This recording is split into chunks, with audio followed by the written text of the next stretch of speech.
একদিকে দুর্নীতি এবং কংগ্রেসকেই আক্রমণ করে চলবে বিজেপি, এটাই স্পষ্ট। আর পশ্চিমবঙ্গে এসআইআর করতে কোমর বেঁধে ময়দানে নির্বাচন কমিশন।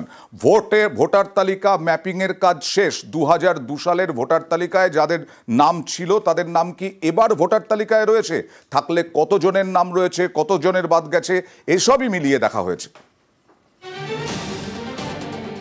বছর ঘুরলেই পশ্চিমবঙ্গের বিধানসভা ভোট।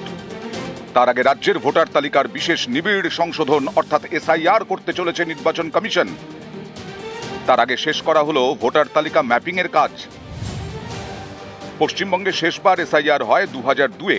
সেই ভোটার তালিকার সঙ্গে এবারের তালিকা মিলিয়ে দেখেছে নির্বাচন কমিশন। কমিশনের ভাষায় ম্যাপিং 2002 সালের ভোটার তালিকায় যাদের নাম ছিল তাদের কতজনের নাম এখন ভোটার তালিকায় রয়েছে, কতজনের নাম বাদ গেছে, এ সবই খতিয়ে দেখা হয়েছে। জানা গেছে রাজ্য জুড়ে 2002-এর ভোটার তালিকায় যতজনের নাম ছিল তার 52% নাম এখনকার ভোটার তালিকাতেও রয়েছে। এই শতাংশ সবচেয়ে বেশি পূর্ব মেদিনীপুরে, 68% বেশি ভোটারের নাম রয়েছে।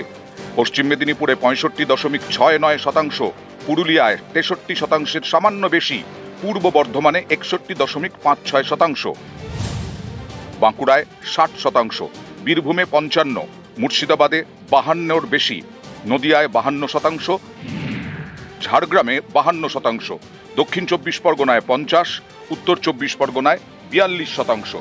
রাজ্যের মধ্যে সবচেয়ে কম পশ্চিম বর্ধমানে 40%, কালিম্পংয়ে 65.29%, দক্ষিণ দিনাজপুরে প্রায় 59%, মালদায় 54.49%, উত্তর দিনাজপুরে 54%, আলিপুরদুয়ারে 53.73%, কোচবিহারে 46%।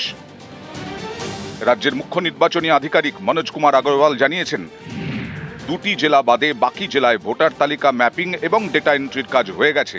দার্জিলিং ও জলপাইগুড়িকে আরও 3 দিন সময় দেওয়া হয়েছে। রাজ্যে এসআইআর চালু হলে এই ম্যাপিং করা লিস্ট নিয়ে বাড়ি বাড়ি ঘুরবে নির্বাচন কমিশন। তালিকা যাচাই করবেন বুথ লেভেল অফিসাররা। সোমরাজ বন্দ্যোপাধ্যায়, নিউজ 18 বাংলা।